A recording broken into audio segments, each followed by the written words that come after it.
Hey everyone! Today we are going to talk about our Gmail accounts. Gmail is a wonderful tool. Email is wonderful overall. However, we do have this habit of keeping emails, right? You don't want to delete them. You may need them in the future. However, it's very easy for our inbox to suddenly have 50, 60, 100, 300 emails in it. When it comes to keeping track of those, this gets very difficult. It's important that we spend time teaching our students now how to keep their Gmail or other email accounts organized. Today we're going to talk about how to create folders and filing systems in Gmail. Let's get started. Today we're going to spend time learning how to organize our Gmail.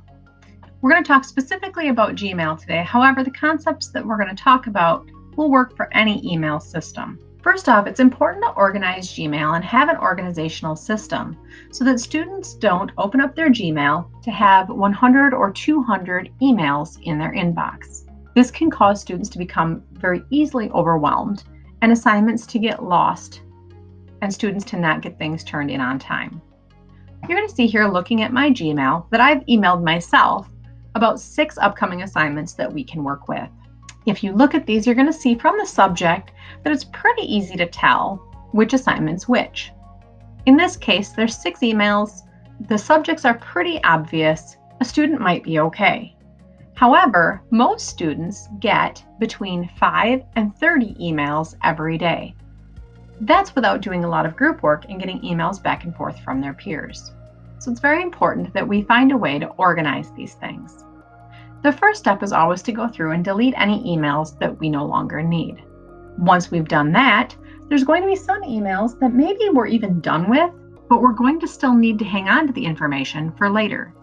So, for example, I may have read the email, upcoming assembly, but I still may need to look at those dates later. So it's going to be important that I still keep this email, even if there's nothing that I need to do with it. Again, here, my science project group. It's going to be important for me to be able to know who was assigned into my group.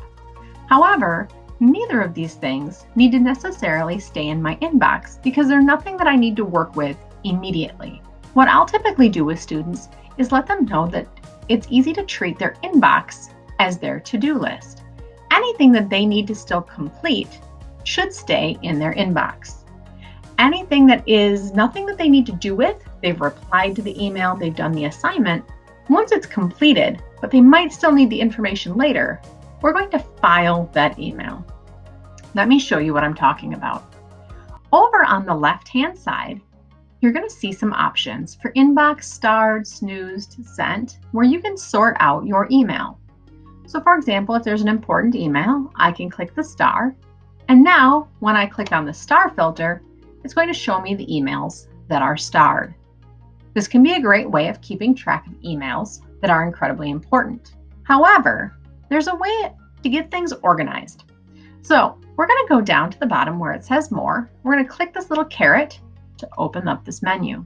When we scroll down even further at the very bottom, we're going to see an option that says Create New Label. So the very first thing we're going to do is we're going to create a label for the school year.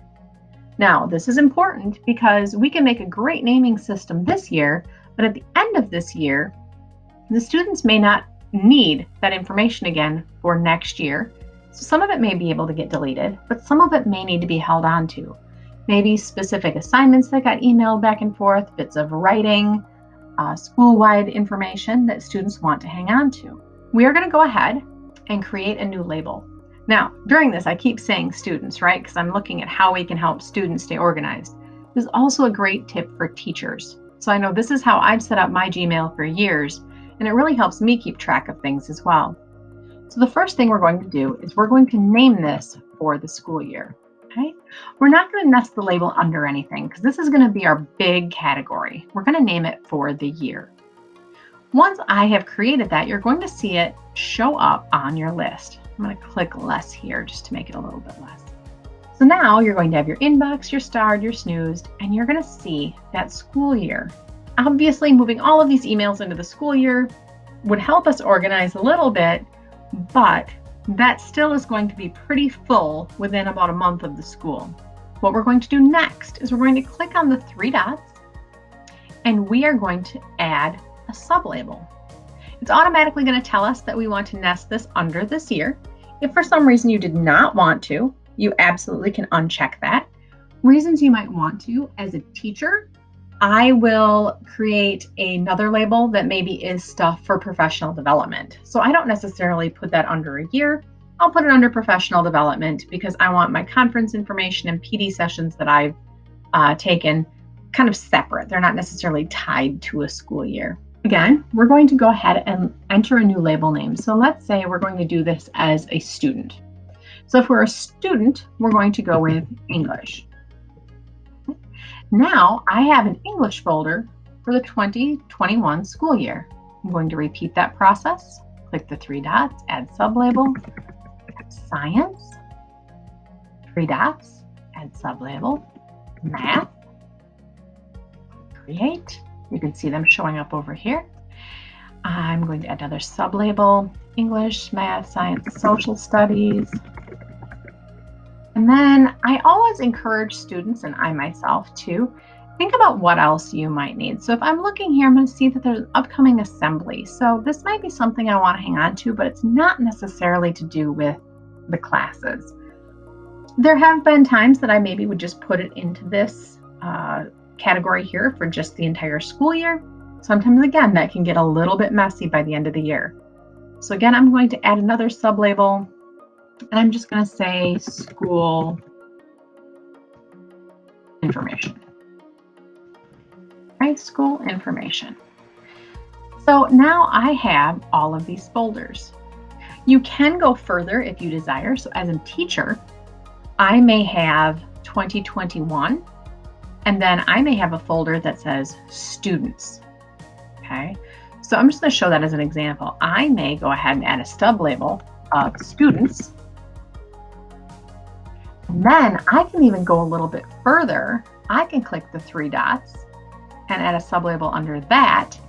And I can write, let's just name her. I can add my student's name under here.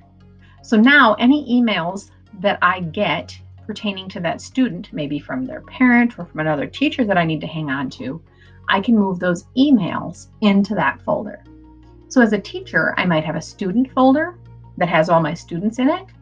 I might have a science folder. Anything that you can break down a little bit further, you can create a folder within a folder.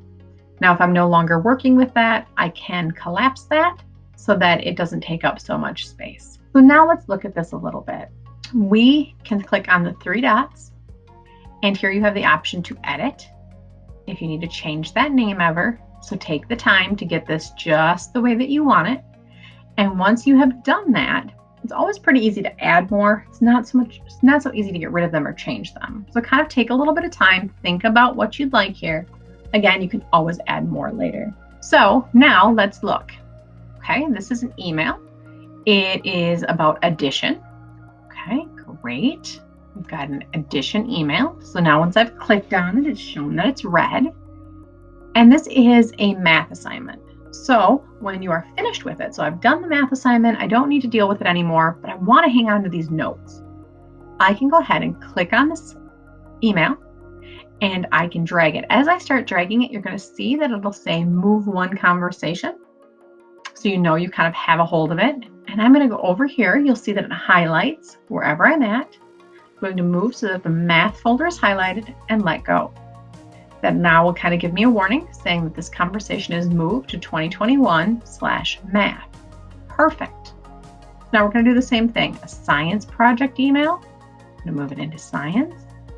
Multimedia presentation date change. Now that doesn't really tell me much about what it is, right? However, I know right now, because I just got this email, that this is for English. However, like a student, if this sat in my email for a week or two, and then I needed to try to find it again, I would never remember that this subject line meant English. But if I put it in my English folder, it's easy for me to find later. So I'm going to drag it over to English. Upcoming assembly is going to be school-wide. Science project group, again, is going to be science. And we've got that math assignment. So now students can have a little bit of relaxation knowing that their inbox is managed. I typically will encourage students to have less than a page full, and anything that they don't need then to move over. Again, this is really great if you give students time every day or every week to manage their email. Definitely becomes a habit after a little while. So now if a student knows, okay, so we were working on those science groups, what were those science groups? There's a couple of things that you can do. You can go up and search the email if you happen to know which teacher it came from or the name of the subject line or something from the email. Or you can simply come over here and click on science and you can see the emails. Oh, here's my science project group. So it's pretty easy then to find what you are looking for, even if you don't know the exact search term on the top of the page.